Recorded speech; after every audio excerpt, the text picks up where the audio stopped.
Election duty కింద అనపర్తిలో ఉన్నాడు. ఇవాళ ఇన్ని పచ్చి అబద్ధాలు ఆడుతూ ఇవాళ బియ్యం స్కామ్ ఏంటి? వాస్తవం కాదా? నీ గోడౌన్లో 8,000 బస్తాలు మాయమైంది, వాస్తవం కాదా? ఆ గోడౌన్ ఎవరి పేరు నుండి వాళ్ళ మీద విచారణ జరుగుద్ది. నీకు మీ భార్య మీద అంత ప్రేమ ఉంటే మానసికంగా అప్పుడే చచ్చిపోయాను అంటున్నావు. నీ భార్య మీద నీకు అంత ప్రేమ ఉన్నట్టయితే ఆ బియ్యం బొక్కేవాడివా? ఆ బియ్యం దొంగతనం చేసేవాడివా? లేకపోతే దొంగతనంగా అమ్ముకునేవాడివా?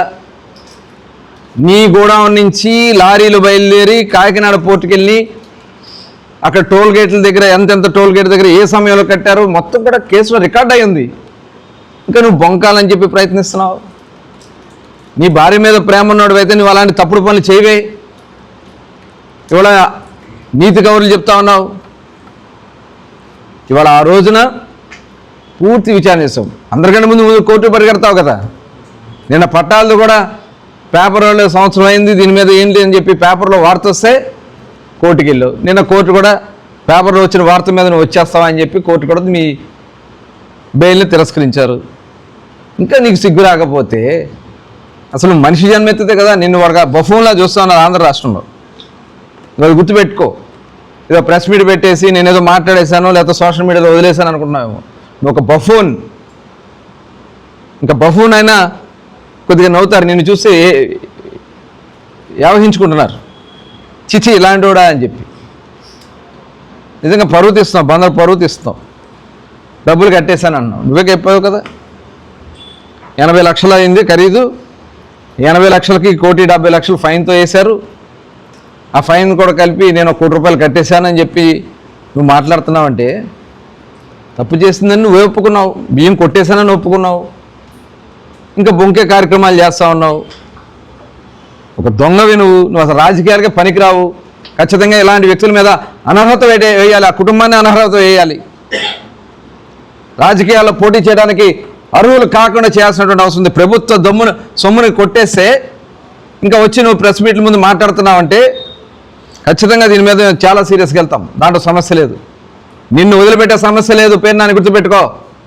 నేను ఇప్పటి వరకు మేము చాలా ఆలోచిస్తూ ముందుకెళ్తున్నాం. ఈసారి 80% వదిలిపెట్టే సమస్య లేదు. ఎక్కడో షిప్ దగ్గర వాళ్ళ మీద కేసు కట్టలేదు, వీళ్ళ మీద కేసు కట్టలేదు. నీ కేసు సంగతి చెప్పు. నువ్వు చేసింది తప్పా కాదా అది చెప్పకుండా ఏవో మాటలు మాట్లాడుతూ నీకు నిజంగా అంత చిత్తశుద్ధి ఉంది. నేను పేదల కోసం స్థలాలు ఇస్తాను. G+ ఇల్లు 6,400 ఇల్లు మేము శాంక్షన్ తీసుకొచ్చామే. ఆ రోజు 4,800 మందికి మేము ఆ రోజున ఆల్రెడీ శాంక్షన్ లెటర్స్ ఇచ్చున్నామే. ఆ ఇల్లు ఇస్తాక మీకు మనసు రాలేదు కదా 5 ఏళ్ళు. నేనేదో జగన్మోహన్ రెడ్డి గారిని అడిగాను. 10,000 మంది ఉన్నారు, ఎంతమంది ఉంటే అంతమందికి ఇచ్చే పేరుని నాని అని చెప్పారు. ఏమైంది? ఆ G+ ఇళ్ళు ఏమైనాయి? కట్టిన ఇళ్ళు ఇస్తానికి కూడా మనసు రానటువంటి దుర్మార్గుడు నువ్వు. కపట నాటకాలు ఆడే ఒక దుర్మార్గుడివి నువ్వు. అంత విలువైనటువంటి ఇల్లు కడితే రుద్రవరంలో కానీ గోసంఘంలో కానీ ఆ ఇల్లు ఇస్తాక నీకు మనసు రాకుండా ఇళ్ల స్థలాల పేరుతో భూములు కొని దాంట్లో కమిషన్లు కొట్టుకుని కరగ్రహారం దగ్గర మీరు ఎక్వైర్ చేసినటువంటి భూమి దాంట్లో ఉన్నటువంటి మధ్యలో బోధులు కొట్టేశారు, శ్మశానం కొట్టేశారు. ఆ బోధులు కానీ శ్మశానం కింద కానీ 100 ఎకరాల పైనే ఉంది. మీరు డబ్బులు వసూలు చేశారు దొంగ సునీల్ని అడ్డం పెట్టుకుని. ఇవన్నీ కూడా విచారణలో బయటకు రాబోతా ఉన్నాయి. నువ్వు ఎంతెంత భూములు అక్కడ ఉన్నటువంటి 319 ఎకరాలు మీరు 3 సర్వే నెంబర్లు ఉన్నాయి.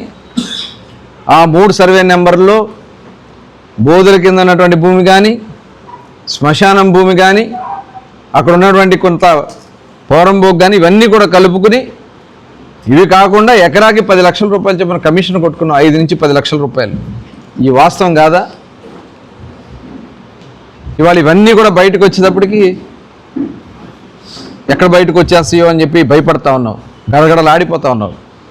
మెడికల్ కాలేజీలో మీరు భూములు కొన్న దాంట్లో సాక్షాత్తు కాగిచ్చింది 8 కోట్ల రూపాయలు దోపిడీ చేశారని కాగ్ నివేదిక ఇచ్చింది. ఇవన్నీ కూడా విచారణ జరుగుతూ ఉన్నాయి. ఇవన్నీ బయటకు వస్తే ఏమైపోతామని చెప్పి ముందే డ్రామాలు ఆడుతూ ఉన్నావు. నన్ను అరెస్ట్ చేయండి. నిన్న మాట్లాడావు, గిలకలు తిండి భూములు ఇస్తామంటే కోర్టులో వేశారని చెప్పి. నేను ఆ రోజున కొనివ్వండి, సిఆర్జెడ్ భూములు ఇస్తే వాళ్ళకి ఎప్పటికీ పట్టాలు రావు. నేను మొట్టమొదటి నుంచి చెప్తున్నటువంటి వాదన అదే, మా పార్టీ సిద్ధాంతం అదే. మీరు ఏ భూమి అయినా తీసుకోండి, అబ్జెక్షన్ లేనటువంటి ల్యాండ్ తీసుకుని ఇవ్వండి. మీ సిఆర్జెడ్ లిమిట్స్లో పట్టాలు ఎప్పటికీ రావు. అలాంటి భూములు ఇచ్చి పేదలను మోసం చేయాలని మీరు ప్రయత్నం చేస్తూ ఉన్నారు.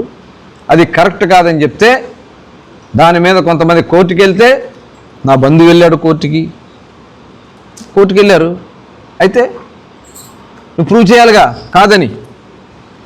కోర్టు ఇచ్చింది కదా సిఆర్జెడ్ భూమి అని. కలెక్టర్ గారు వెళ్ళి దండం పెట్టి, అయ్యా తప్పైపోయింది వేరే కొనిస్తామని చెప్పి కలెక్టర్ గారు ఒప్పందం చేసుకుని వచ్చారు కాబట్టి కొన్నారు మీరు అక్కడ.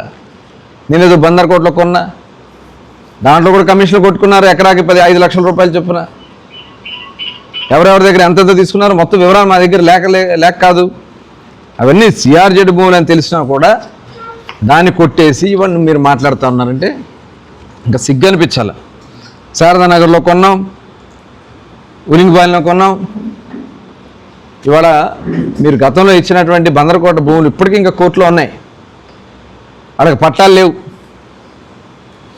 బందరకోట దగ్గర దేవనపోయిన రాము గారి భూములు ఉన్నాయి. అందులో పాపం ఇల్లు వేసుకుని ఉన్నారు, పట్టాలు లేవు. వాటికి రిజిస్ట్రేషన్ అవ్వాలంటే అవ్వదు.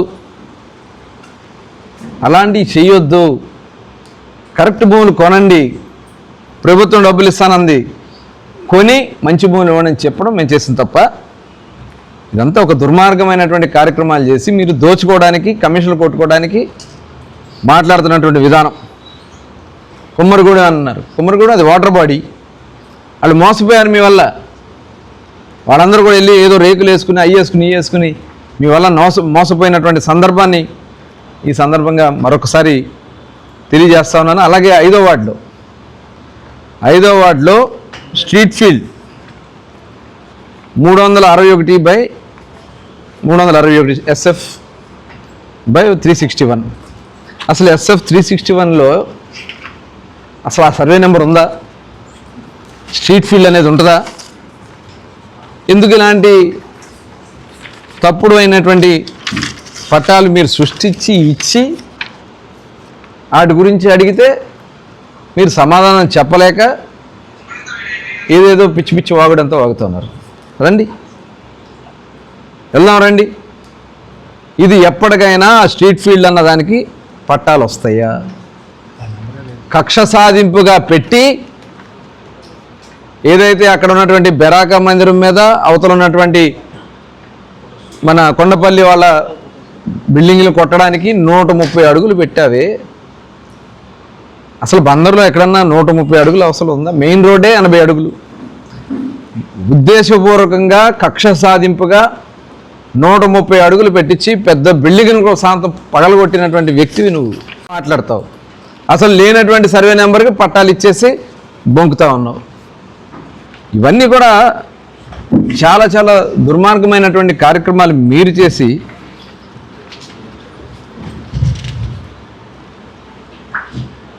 ఇంకేదో మేము రైతుల దగ్గర డబ్బులు కొట్టాం. ఏం కొట్టాం చెప్పు? అన్నీ అబద్ధాలు ఆడుతూ ఉన్నావే. పోర్టు నేను తెచ్చానంటావు. 2006లో బందర పోర్టు గోగులేరుకి అమ్మేసింది నువ్వు కాదా? 2006 సంవత్సరంలో నాకు రాజశేఖర రెడ్డి గారు ఆనాడు ముఖ్యమంత్రిగా ఉన్నప్పుడు సంతకం పెట్టాడు. నాకేం అభ్యంతరం లేదు, గోగులేరులో పోర్టు కట్టుకోండి అని చెప్పి. వస్తావా నువ్వు ప్రమాణం చేయటానికి? నీకు దమ్ముందా? నువ్వు మగాడుగా రా. బందర పోర్టుని ప్రజలు మేము కష్టపడి పోరాటం చేసి తెచ్చుకున్నాం. బందర పోర్టుని నువ్వేదో నేను తెచ్చా 2006 సంవత్సరం మేము మా ఉద్యమ ఫలితం అది. ఆ ఉద్యమ ఫలితంగానే బందర్ పోర్టు బందర్లో ఉంది. తర్వాత చెప్పావు మా అమ్మ మీదొట్టు పెద్దపట్నం పోర్టు అన్నావు. తర్వాత మళ్ళీ 2014లో పోర్టు పనులు స్టార్ట్ చేయకపోతే కోనేడు సెంటర్లో మోకాళ్ళ దండేసి ముక్కు నేలకు రాసి రాజకీయ సన్యాసం చేశా అని అన్నావు. పిచ్చి పిచ్చి వాగుడంతా వాగి ఇవాళ ఆ రోజున 2014లో మా ప్రభుత్వం వచ్చిన తర్వాత భూములకి సంబంధించినటువంటి land pooling, land purchasing, land acquisition 3 schemes పెట్టి రైతులకి 25 లక్షల రూపాయలు, 40 లక్షల రూపాయలు కూడా ఇచ్చి ముడా అనే సంస్థ పెట్టి భూములన్నీ కూడా ఎక్వైర్ చేసి ఒక మాస్టర్ ప్లాన్ తయారు చేసి పనులు. అప్పుడు కూడా చాలా గొడవలు చేశారు మీరు అందరూ వచ్చి. జగన్మోహన్ రెడ్డి గారిని 2 సార్లు తీసుకొచ్చా, భూములు ఇవ్వకండి, భూములు ఇవ్వద్దని చెప్పి. ఆ రోజున మేము ముఖ్యమంత్రి గారు చంద్రబాబు నాయుడు గారితో పనులు స్టార్ట్ చేస్తే తర్వాత మీరు వచ్చి పనులు ఆపేసి మళ్ళీ ఈనాటి పార్లమెంట్ సభ్యులు బాలశౌరి గారు పవర్ ఫైనాన్స్ కార్పొరేషన్ నుంచి కొంత లోన్ తీసుకొస్తే దాంతో ఎన్నికల ముందు స్టార్ట్ చేస్తే ఇవాళ మేము ఆ పనులు పూర్తి చేయిస్తా ఉన్నాం. ఇవాళ 65% పనులు పూర్తయినాయి. మీరు దాన్ని స్వార్థానికి వాడుకోవాలని మీరు చూశారు. ఇవాళ బందర్ పోర్టుని ఖచ్చితంగా 2026 జూన్ తర్వాత ఆపరేషన్లోకి తీసుకురాబోతున్నామనే విషయాన్ని గుర్తు చేస్తా ఉన్నా. మీకులాగా మాయ మాటలు చెప్పి కడుపు ఉబ్బిపోయి లేదంటే చూసి తట్టుకోలేక కళ్ళు పేలిపోతున్నాయి మీకు. మొన్న జరిగినటువంటి కార్యక్రమాలు చూసి మీరు తట్టుకోలేకపోతున్నారు, అభివృద్ధి కార్యక్రమాలు చూసి తట్టుకోలేకపోతా ఉన్నారు. ఇవాళ మీరు మాట్లాడుతూ ఉన్నారు కమిషన్లు కొడుతున్నామని. ఎవరు కమిషన్లు కొట్టుకున్నారు? అనవసరమైనటువంటి అధికారులని బెదిరించడానికి, ఆఫీసుల్ని బ్యాట్ చేయాలని ప్రయత్నం చేయడానికి ఇవాళ నీతిగా నిజాయితీగా పనిచేస్తున్నటువంటి కలెక్టర్ గారి మీద మీరు బ్లేమ్ వేస్తారు, జాయింట్ కలెక్టర్ గారి మీద మీరు బ్లేమ్ వేస్తారు, రెవెన్యూ ఆఫీసర్స్ మీద మీరు బ్లేమ్ వేస్తారు, మా పార్టీ కార్యాలయంలో పనిచేస్తున్నటువంటి ప్రభుత్వ అధికారుల మీద మీరు బ్లేమ్ చేస్తారు, అధికార కార్యాలయం మీద. ఖచ్చితంగా మీరు దీని మీద చట్టపరంగా ఎదుర్కోవడానికి సిద్ధంగా ఉండండి. అధికారుల మీద అభియోగాలు చేయాలంటే కంప్లైంట్ ఇవ్వండి. కానీ అసత్యపు ఆరోపణలతో మీరు ప్రెస్లో మాట్లాడిన దానికి విచారణ చేస్తా ఉన్న అధికారి మీద మీరు బెదిరింపు. ఇవాళ మీరు చేసినటువంటి భాగవతాలన్నీ బయటకు వస్తున్నాయి. ఆఫీసుల నుంచి ఆ ఇన్ఫర్మేషన్ అంతా తీసుకున్నారని చెప్పి వాళ్ళని బెదిరించడానికి మీరు చేస్తున్నటువంటి కార్యక్రమాలు. మొన్న మీ భార్య గారిని విచారణ చేయడానికి కోర్టు ఇచ్చింది, పిలిచి విచారణ చేయమని. విచారణ చేయమన్న సిఐ మీద మీరు తప్పుడు ఆరోపణలు చేస్తూ ఉన్నారు. నిజంగా మేము తెలుసుకుంటే మొదటి రోజు మీరు జైల్లో ఉండాలి, అది గుర్తుపెట్టుకోండి. కానీ చట్ట ప్రకారం వెళ్ళమని చెప్తాం. దానివల్ల ఇవాళ మీరు రోడ్డు మీద తిరుగుతున్నారు, అది గుర్తుపెట్టుకోవాలి. లేనిపోయిన అసత్యపు ఆరోపణలు చేస్తూ మీకులాగా కకృతిపడే పనులు మేము ఎప్పుడు చేయలే. మేము ఇవాళ ఏది చేసినా బందర్ పట్టణ అభివృద్ధి కోసం నిధులు తీసుకొస్తున్నాం. అభివృద్ధి కోసం గ్రామాల్లో సిమెంట్ రోడ్లు వేస్తున్నాం. ఈరోజు పెద్ద ఎత్తున రోడ్లన్నీ కూడా స్టార్ట్ చేశాం. అదేవిధంగా మున్సిపాలిటీకి నిధులు తీసుకొచ్చాం. మళ్ళీ ఇప్పుడు ఒక 77 కోట్ల రూపాయల నిధులు తీసుకొస్తా ఉన్నాం. అంటే ఈ డబ్బులు వస్తే మీకైతే కమిషన్లు కొట్టుకున్న వాళ్ళు ఆ కమిషన్లు మా మీద వేయాలని నెపం చూస్తున్నారు. మీరు అసత్యపు ఆరోపణలు చేయడం కరెక్ట్ కాదు. పేర్నాని గారు గుర్తుపెట్టుకోండి. అభివృద్ధిని మున్సిపాలిటీలో మీరు వాళ్ళు ఉన్నారు, మీ పాలకవర్గం ఉంది. పట్టాభి సీతారామయ్య గారి పేరు మీద ఆంధ్ర బ్యాంక్ వ్యవస్థాపకులకి ఇవాళ వరకు మీ భూములు ఇస్తాక మీకు మనసు రాట్లా. 40 కోట్ల రూపాయలు ఇవాళ మున్సిపాలిటీకి ప్రభుత్వం ఆంధ్ర బ్యాంక్కి ప్రభుత్వానికి ఇవ్వడానికి ఆంధ్ర బ్యాంక్ వాళ్ళు సిద్ధంగా ఉన్నారు. మీరు ఎందుకని తీర్మానం చేయట్లా? ఇది దుర్మార్గం కాదా? ఇవాళ కోర్టు కూడా ఆర్డర్ ఇచ్చింది, ఇమీడియట్గా భూమి వాళ్ళకి ఇవ్వమని చెప్పి మున్సిపాలిటీకి ఇచ్చినా కూడా మీ పాలకవర్గం దానికి అబ్జెక్షన్ పెడతానే ఉన్నారు. ఖచ్చితంగా అవన్నీ కూడా మేము తీసుకెళ్తాం. ఇంకా పెద్ద ఎత్తున చేయడానికి అవకాశాలు ఉన్నాయి. కానీ మీ వల్లే చివరికి బడ్జెట్ కూడా ఆమోదం చేయకుండా చేస్తున్నారు మున్సిపాలిటీలో. ఇవన్నీ రేపు మీకు శాపాలు అవుతాయి. ఆల్రెడీ మీకు ఆ పెద్ద శాపం తగిలి మీరు పదవి లేకుండా శాశ్వతంగా సమాధి కట్టేసుకున్నారు. మున్సిపాలిటీ కూడా రేపు రాబోయే కాలంలో ఒక్క కార్పొరేటర్ కూడా మీ పార్టీ వాళ్ళు లేకుండా చేయడానికి మీరు చేసుకుంటున్నటువంటి కార్యక్రమాలే. ఇవాళ మీరు చెప్తా ఉన్నారు ఇసుకలో దోపిడీ. అసలు ఏం మాట్లాడుతున్నావు? నీకు ఏమన్నా అర్థం ఉందా? నువ్వు పక్కనే ఉన్నట్టు గుట్క, కొంతమంది ఆ పామర్లో మాజీ ఎమ్మెల్యే, మీరందరూ కూడా ఒక బ్యాచ్గా సిండికేట్గా తయారై ఆక్షన్లు పెట్టనివ్వకుండా ఏదైతే రీచ్లు ఉన్నాయో కృష్ణానది ఆ రీచ్లన్నీ కూడా ఇసుక కొట్టుకుంది మీరు కాదా? ఇవాళ మేము ఆక్షన్ పెట్టించాం, పారదర్శకంగా ఆక్షన్ పెట్టించి ఆక్షన్లో పాడుకుని వాళ్ళు శాండ్ గతంలో ఎంత రేట్ ఉంది, ఇప్పుడు ఎంత రేట్ ఉంది, గతంలో అవైలబిలిటీ ఎంత ఉంది, ఇప్పుడు ఎంత ఉంది అవైలబిలిటీ. ఇవాళ మేము ఇవన్నీ కూడా చాలా పారదర్శకంగా చేస్తామంటే అసత్యపు ఆరోపణలు చేసి ప్రజల్ని ఏదో తప్పుదారి పట్టించాలని నీకు దమ్ముంటే రుజువు చేయి. ఎవరో తీసుకొచ్చి మరి వాళ్ళ సంకనాకిన రోజులు లేదా? మీరు వాలశెట్టి నాంచారి గారు కుమారుడు వాలశెట్టి బాబు గారు సంకనాకి ఫ్లైట్ టికెట్లు కొనిపించుకుని టికెట్ల కోసం ఢిల్లీకి వెళ్ళినటువంటి రోజులు గుర్తులేవా పేరు నాని గారు? మీకు సిగ్గు లేకుండా మీకు ఇవాళ మీరు మాట్లాడుతూ ఉన్నారు అతని ద్వారా ఏదో డబ్బులు వస్తున్నాయని చెప్పి. పిచ్చి పిచ్చి మాట్లాడటానికి అర్థం ఉండాలి కదా. ఇవాళ మీరు అంటూ ఉన్నారు ముడా భూముల్లో మట్టి కొట్టారండి, మొత్తం గూగుల్ మ్యాపుల్లో తెప్పిస్తున్నాం, కొన్ని తెప్పించాం ఆల్రెడీ. ఎవరి సమయంలో ఎంతెంత లోతులు తవ్వారు, మీరు ఎంత తవ్వారు, మీ షాడో ఎంత తవ్వారు, మీ గ్రామ నాయకులు ఎంత తవ్వారు, మొత్తం వివరాలు తెప్పిద్దాం. చర్చించడానికి సిద్ధంగా ఉన్నావు నువ్వు? నీకు దమ్ముందా? మొత్తం గూగుల్ మ్యాప్స్లో ఉన్నాయి ఎవరి సమయంలో ఎవరు మట్టి కొట్టారనేది. తప్పుడు ఆరోపణలు చేసి తప్పుడు మాటలు మాట్లాడుతూ ఈ రకమైన కార్యక్రమాలు చేయటం చాలా సిగ్గుచేటు. చాలా ఉన్నాయి. ఇవాళ బందర్కి ఒక మంచి కొత్త రూపాన్ని తీసుకురావాలి. బందర్లో ఉన్నటువంటి ఆక్రమణలు ఏదైతే డ్రైనేజ్ మీద ఆక్రమణలు తీస్తే నీకు కడుపు ఉబ్బిపోతా ఉంది. వాళ్ళందరూ చాలా హ్యాపీగా ఉన్నారు, ప్రజలు హ్యాపీగా ఉన్నారు. 5 సంవత్సరాలు చెంచాడు మట్టి కూడా డ్రైనేజీలో నువ్వు తీలా. కాంట్రాక్టర్కి డబ్బులు ఇవ్వని కారణంగా ఎవరు బందరైపు వచ్చేవాళ్ళు కాదు. ఇవాళ షిల్ట్ మొత్తం తీపిస్తున్నాం అన్ని ప్రాంతాల్లో కూడా. దమ్ముంటే వచ్చి చూపి. అవకాశాలను ఏ రకంగా ముందు తీసుకెళ్లాలని మేము ప్రయత్నం చేస్తామంటే తప్పుడు ఆరోపణలు చేసి తప్పుడు కార్యక్రమాలు చేసి ప్రజలను తప్పుదారి పట్టించాలని అవాస్తవ విషయాలని కూడా మాట్లాడుతూ ఇవాళ వాళ్ళందరికీ న్యాయం చేస్తాం. మేము వాళ్ళందరితో కూడా మాట్లాడాను. నేను డిగ్రీలు చదువుకున్న వాళ్ళని కూడా తీసుకెళ్ళి బడ్డీ కొట్లో కూర్చోబెడుతున్నటువంటి చరిత్ర మీది. వాళ్ళని ఏసీ రూముల్లో కూర్చోబెట్టి ఉద్యోగాలు చేసే బాధ్యత మేము తీసుకున్నామని కూడా తెలియజేస్తాము.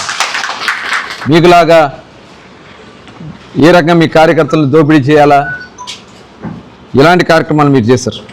అటువంటి మంగినపూడిలో ఒక బీచ్ ఫెస్టివల్ అనేది భారతదేశంలోనే ఏ రాష్ట్రంలో కూడా జరగనంత అతి గొప్పగా కని విని ఎరుగని రీతిలో ఇవాళ భారతదేశంలో ఒక ప్రధానమైనటువంటి ఒక ఈవెంట్గా ఇవాళ మొన్న జరిగినటువంటి మసులా బీచ్ ఫెస్ట్ నిలబడింది.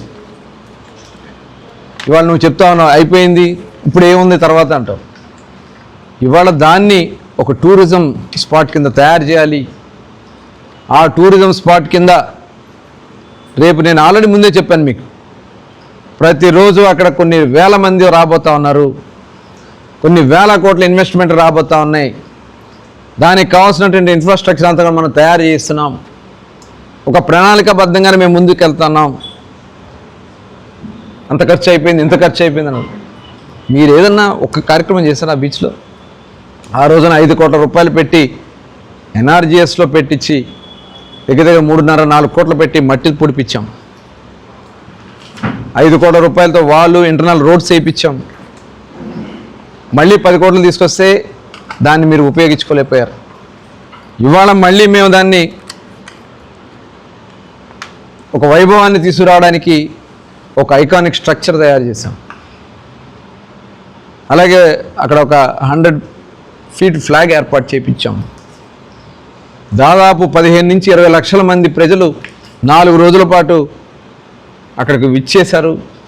వచ్చిన వాళ్ళందరూ కూడా ఇంత అద్భుతంగా చేశారని వాళ్ళు చెప్తా ఉంటే కనీసం దాని గురించి మన బందర్ ప్రాంతంలో జరిగింది అని చెప్పుకోవడానికి కూడా నీకు మనసు రాదే? నువ్వు ఒక దుర్మార్గుడివి, నిజంగా ఒక దుర్మార్గమైనటువంటి ఆలోచన విధానం ఉన్న వ్యక్తివి. ఇవాళ ఎంతమంది వ్యాపారాలు చేశారు అక్కడ, ఎంతమంది రేపు రాబోయే కాలంలో వ్యాపారాలు చేయబోతున్నారు.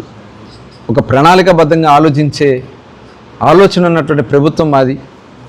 దానికోసమే మేము నువ్వు ఎన్ని అన్నా మేము లెక్క చేసేది లేదు.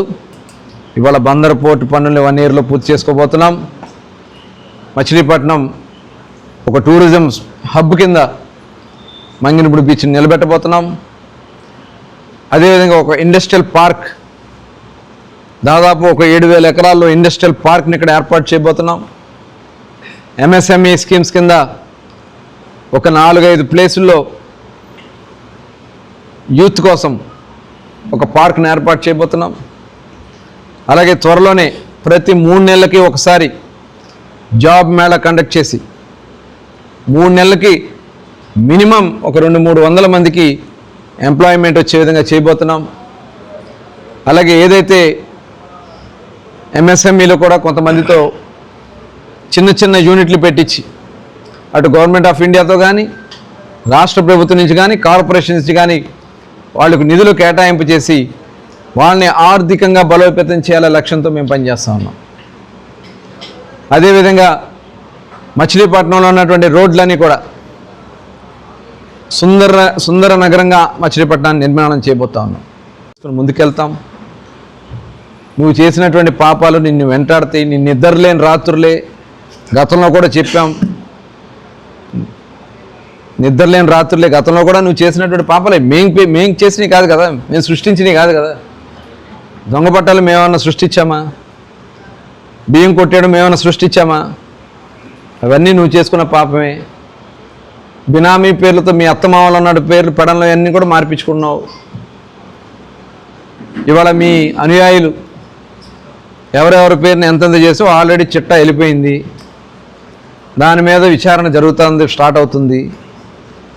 మొత్తం కూడా ఎక్కడెక్కడ మీ భూములు ఉన్నాయి, ఎక్కడెక్కడ ఎంత కొట్టుకున్నావు, మీ కార్యకర్తలు ఇంకా మోసం చేయాలని ప్రయత్నం చేస్తున్నావు.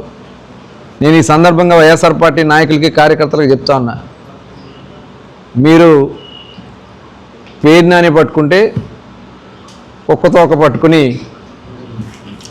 గోదావరి ఈదినట్టే మీరు మునిగిపోతారు. ఆయన ఎట్లా మునిగిపోయాడు ఆల్రెడీ, మీరు కూడా మునిగిపోతారు. ఆయన ఏదో రకంగా పారిపోయి వెళ్ళి దాక్కుంటాడు ఎక్కడో చోట. అది గుర్తుపెట్టుకోవాలని చెప్పి తెలియజేస్తూ, చేసిన పాపాలు వెంటాడతాయి, ఎక్కడికి పోవు. మేము పనిచేసేది బందరు ప్రతిష్ఠ కోసం. బందర్ని ఏ రకంగా అటు ఏ కార్యక్రమాలు చేస్తే ఇప్పుడు చూస్తున్నాం, పోర్ట్ అవుతుంది. పోర్టుతో పాటు ఇన్లాండ్ వాటర్వేస్ అమరావతికి కనెక్టివిటీ చేయాలి.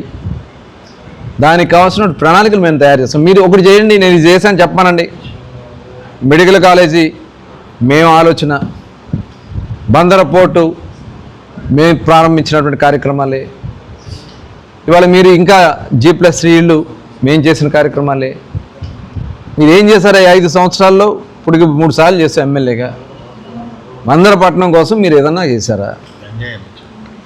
చివరికి నిన్న ఒక సామెత చెప్పావు, నుయ్యంట నూతి పళ్ళి మీద కూర్చునేవాడంట, కొడుకెళ్ళి నూతిలో కూర్చున్నాడంట. అట్లా ఉంది.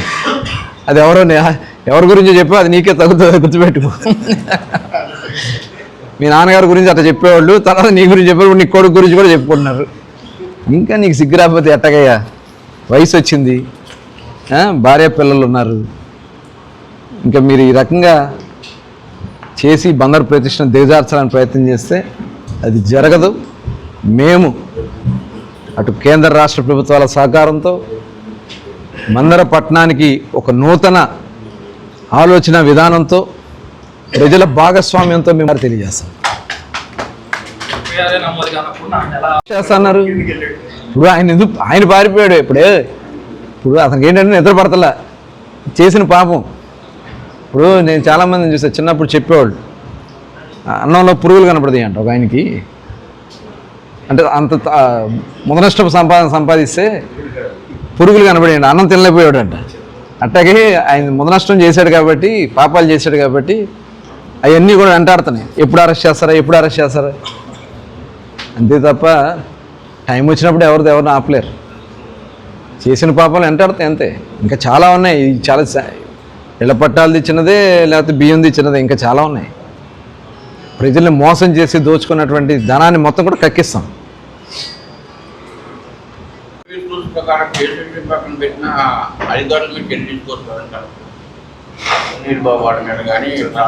ఆల్రెడీ మనం పెట్టున్నాము. విచారణ అని చెప్పి ఇక్కడ కొద్దిగా డిలే చేస్తారు. దాన్ని ఏ రకంగా చేయాలనేది గవర్నమెంట్లో డెసిషన్ తీసుకుని అటు విజిలెన్స్ తెలిసి ఎవరు సహకరించినా ఎవరైతే సహకరిస్తారో వాళ్ళు పోతారు. ఏ అధికారైనా సరే ఇలాంటి తప్పుడు కార్యక్రమాలకు సహకరిస్తే వాళ్ళు కూడా మునిగిపోతారు.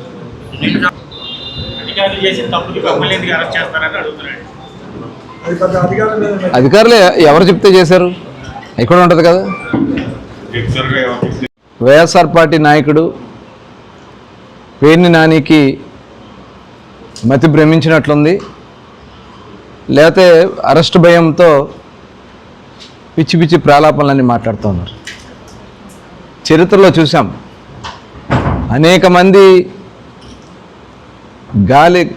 కాలగర్భంలో కలిసిపోయారు. ఇలాంటి అవాకులు చవాకులు పేలుతూ అసత్యాలు చెప్తూ ప్రజల్ని మభ్యపెట్టాలని ప్రయత్నిస్తున్నటువంటి వ్యక్తి నిజంగా చాలా దురదృష్టకరం.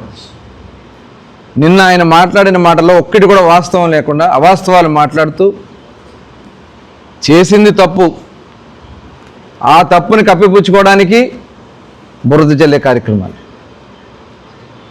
ఆ రోజు అందరికీ తెలుసు, ఎలక్షన్లో నీ కొడుకుని గెలిపించుకోవాలని, నీ కొడుకుని అందరం ఎక్కించుకోవాలని నువ్వు పడరాని పాటలు పడి చేయరాని తప్పులు చేసి ఇళ్ల పట్టాలని దొంగ పట్టాలని సృష్టించి తహసీల్దార్ కార్యాలయంలో ఆ పట్టాలు అర్ధరాత్రి పూట రాయిస్తూ ఉంటే మేము వెళ్ళి ఆ రోజున అక్కడ పట్టుకున్నది వాస్తవం కాదా? ఆ రోజున్నటువంటి జేసీ గారు వచ్చింది వాస్తవం కాదా? ఈ రోజున్న జేసీ గారు ఆ జేసీ గారే. ఆ రోజున మేము ఆఫీస్ ముందు పడుకున్నాం, ఆ పట్టాలు కట్టలు పట్టుకుని నీ అనుయాయులు పారిపోయినటువంటి పరిస్థితులు ఉండే వాళ్ళని పట్టుకొచ్చాం. ఇవన్నీ వాస్తవం కాదా? పారిపోవాల్సిన అవసరం ఉంది, అర్ధరాత్రి రాయించాల్సిన అవసరం ఉంది. నువ్వు తర్వాత ప్రెస్ మీట్ పెట్టి మాట్లాడినటువంటి మాటలు వాస్తవం కాదా? స్ట్రీట్ ఫీల్డ్ నువ్వు చెప్తావు, స్ట్రీట్ ఫీల్డ్ పట్టాలు ఇస్తే తప్పేంటి అంటావు. మాస్టర్ ప్లాన్లో మార్చావా? ఎక్కడన్నా ఉందా? నేను చెప్తా ఉన్నా, ఆర్యూఈ అంటే ఏంటి? Regulation of unobjectionable encroachments. అక్కడ అందరూ క్లియర్గా ఉంది. నువ్వు ఇచ్చిన దాంట్లో అవన్నీ కూడా అబ్జెక్షనబుల్ ఎంక్రోచ్మెంట్సే. రోడ్డు మీద వేస్తే అవి అన్అబ్జెక్షనబుల్ ఎలా అవుతుంది? ఖాళీగా ఉన్నటువంటి స్థలాల్లో లేకపోతే ఖాళీ పోరంబోకు స్థలాల్లో ఇల్లు వేసుకుని ఉంటే వాటికి పట్టాలు ఇస్తే అది కరెక్ట్ అవుతుంది, రెగ్యులర్ చేసుకోవచ్చు. కానీ వాంటెడ్గా నువ్వు ఎన్నికల్లో నీ కొడుకుని గెలిపించుకోవాలని చెప్పి దొంగ పట్టాలు సృష్టించి అవన్నీ కూడా బయటకు వచ్చి దాని మీద విచారణ జరుగుతూ ఉంటే ఇవాళ గజ గజ గజ గజ ఉనికిపోతా ఉన్నాడు. పారిపోయారు తండ్రి కొడుకులు ఇద్దరు, ఇల్లు వదిలిపెట్టి పారిపోయారు.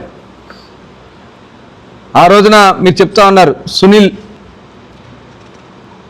అతను ఎలక్షన్ ముందు కూడా ఉన్నాడని చెప్తా ఉన్నారు. జూన్ 2023 అతను ట్రాన్స్ఫర్ అయ్యాడు బాపులపాడు మండలానికి. 2024 మార్చి 14న మీరు ఈ పట్టాలు సృష్టించారు, సంతకాలు పెట్టించారు. అది వాస్తవం కాదా? మీరు ఒక పచ్చి అబద్ధం ఆడుతూ ఉన్నారు. ఎన్నికల కోడ్ వచ్చే వరకు తహసీల్దార్గా సునీలే ఉన్నాడని చెప్పి పచ్చి అబద్ధం ఆడుతూ ఉన్నాడు. అసలు మనిషివా నువ్వు? వయసు పెరిగింది, సిగ్గు అనిపించట్లేదు. ఇంకా ప్రజలు బుద్ధి చెప్పారే, అతి దారుణంగా ఓడగొట్టారే నిన్ను. సిగ్గు లేకుండా ఇంకా వచ్చి పచ్చి అబద్ధాలు ఆడుతూ ఉన్నావే. నిన్న నువ్వు చెప్తా ఉన్నావు తహసీల్దార్ సునీలే ఉన్నాడు, మతి భ్రమించిందా? మైండ్ ఏమైనా దబ్బిందా నీకు?